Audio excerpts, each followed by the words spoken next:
Sa ngalan ng Ama, ng Anak, ng Espiritu Santo. Amen. Panalangin para sa mga may sakit. Ama naming mapagmahal, hinihiling namin ang kagalingan para sa lahat ng mga kapatid naming dumadaan sa anumang klase at uri ng sakit.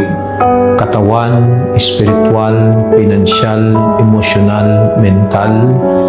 Patuloy mo silang samahan at patuloy mong ipagkaloob sa kanila ang kagalingang matagal na nilang hinihiling.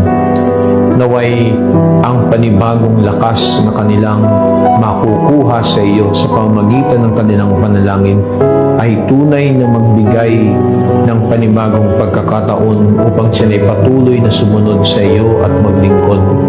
Patuloy mo silang basbasan sa kabila ng mga sakit at hirap na kanilang pinagdadaanan. Naway ang bawat isa sa amin ay tunay na makasumpong ng kagalingang hindi lamang pisikal, pagkos mas lalo tigit espiritual, upang kami patuloy na magsumamo at sumunod sa iyo. Ito ang siyang aming samanalangin sa ngalan ni Kristong anak mo na siyang tagapagpagaling. Amen.